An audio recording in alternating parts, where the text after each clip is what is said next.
Mwanahasbidion, inawezekana fika kuna namna baadhi ya mashabiki wa Mwijaku wamekuwa kimsifia na wengine wakiwa wanaona ya kwamba anavuka mipaka katika harakati zake za kumsifia mtu ambaye anakuwa amemkubali zaidi. Leo Mwijaku ameonekana miongoni mwa watu ambao wamefanya kazi kubwa ni kuweza kumpa company Harmonize wakati ana perform. Of course alikuwa ni Harmonize pamoja na Mario wakati wana perform pamoja kwenye jukwaa moja kule Simiyu, ambapo Mwijaku naye amekuwa ni miongoni mwa watu ambao pia wameonekana nao wakiwa na vibe pamoja na wao. Sasa kupitia account mama zaidi ya mtandao wa kijamii ile Instagram, Mwijaku ameweza kushana wana Harmonize akielezea ni kwa namna gani ambavyo anaona ukubwa wa mastaa hawa wawili na namna ambavyo anafanya kazi kwa ukubwa. Na Mwijaku akasema kwamba kwa sasa hivi hakuna mwanamuziki ambaye ana uwezo wa kuingia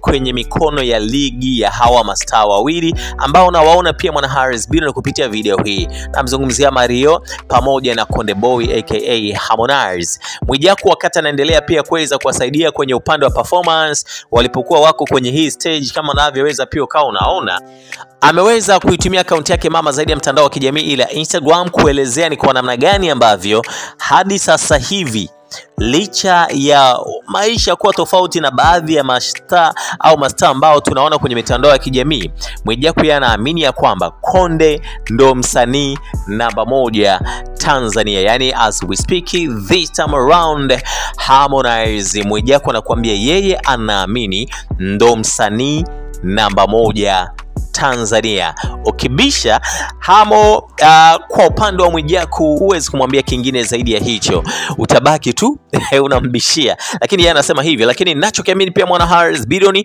nao pia unao maoni yako ndugu yangu, na of course pia mtazamo wake hauwezi ukawa mtazamo wako. Niambie kwa njia ya comments, we una lipi la kuzungumza? Ukijaribu kutongoza wambie una mpenzi. Weka mikono miwili juu kwa jina Samia Suluhu. Let's go now. Konde Boy komera. Let's go. Konde Boy usima. Tatizo la mapenzi. Kanisuka mimi. Nifanyeje? Nikupe. Nifanyeje? Nikupe.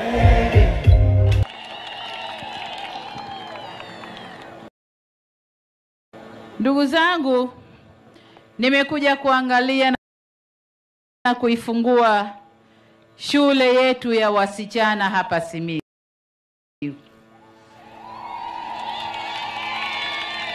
Shule kama hizi tumezijenga kila mkoa.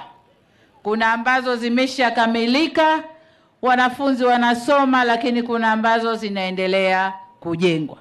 Sasa zilizokamilika hapa Simiyu imekamilika. Hongereni sana. Na leo nimepata fursa ya kuwaona watoto wangu hapa. Nimeuliza wengine wako wapi, nikaambiwa wako likizo. Ni kweli? Kwa hiyo watoto wangu hongereni sana.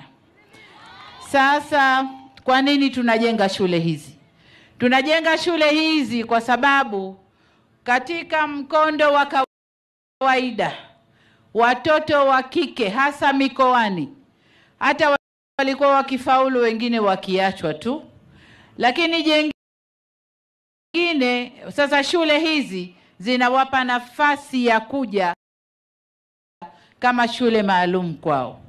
Lakini jengine ni kwamba watoto wa kike walikuwa nyuma sana kwenye masomo ya sayansi,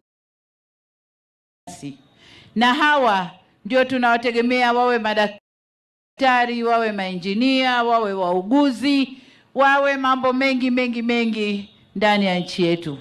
Lakini idadi yao ilikuwa chache. Sasa shule hizi zinawapa nafasi maalum ili watoke hapa wakiwa wana sifa za kwenda kwenye maeneo mbalimbali, waende vyuoni alafu waende maeneo mbalimbali. Kwa hiyo serikali imetumia fedha nyingi kujenga shule hizi ili kuwapa watoto wa kike nafasi. Lakini sio wa kike tu. Kwa hapa Simiyu ukiacha shule hii, tunajenga shule maalumu ya wavulana ya kanda hii ya Ziwa. Lakini itakuwa hapa Simiyu. na tunaijenga kwa madhumuni yale yale. Watoto wetu wenye akili za sayansi, wenye akili nzuri, waende shule maalum, wa kike kwao, wa kiume kwao, ili tufikie lile lengo tunalolitaka la kuzalisha wataalamu wa Tanzania. Zamani tukitegemea mashule machache ambayo yalikuwa kwenye baadhi ya mikoa na hasa miji mikuu ya nchi yetu. Lakini sasa hivi kila mkoa tunajenga shule za aina hiyo ili kuwapa watoto wetu fursa. Lakini mbali na shule hizo, tunajenga pia shule za VETA, shule za masomo ya amali na masomo ya ufundi. Na hapa Simiyu tunakuja kujenga moja. Mkuu wa mkoa, mmeshajenga tayari ipo shule ya VETA, ili watoto wetu watakao kutoka shule hizi hawakupata sifa za kwenda chuo, wanajiunga pale VETA ili wapate maarifa na amali ya kuweza kuendesha masomo yao. Lakini hata wale waliotoka kidato cha 4 wanaweza pia kuingia VETA ili waendeshe masomo yao. Kwa mimi niwapongeze sana Simiyu. Haya ni maendeleo makubwa sana sana sana ndani ya mkoa huu, pamoja na yale mengine ya mahospitali, umeme na mengine. Lakini kwa sababu tumekuja kuzungumzia na kufungua shule hii, basi tunazungumzia maendeleo ya elimu.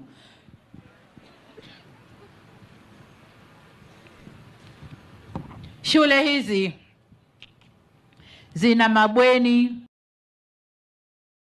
na huduma zote, lakini zina nyumba za walimu pia karibu na shule hizi. Manake nini? Manake watoto wetu hasa wa kike lakini pia wa kiume wanakuwa salama na mazingira ya nje, wanatunzwa vizuri hapa ndani, na kwa hiyo wanapata fursa nzuri ya kufanya masomo yao. Kubwa zaidi, walimu wao wanakuwa karibu na wanafunzi. Kwa hiyo hata wanapoamua kuwa na masomo ya jioni, masomo ya usiku, walimu wanakuwa wapo karibu na wanafunzi. Kwa hiyo hayo ni maendeleo makubwa, ndugu zangu wa Simiyu, na niombe sana sana sana sana muachie watoto wa kike wenye akili nzuri, wenye akili ya kusoma, muachie wasome, muachie watumie shule hizi tunazozijenga.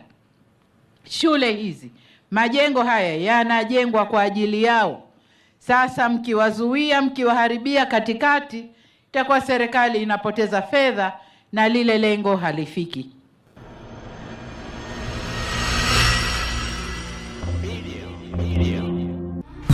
Usisahau kusubscribe, kulike na kucomment. HBTV.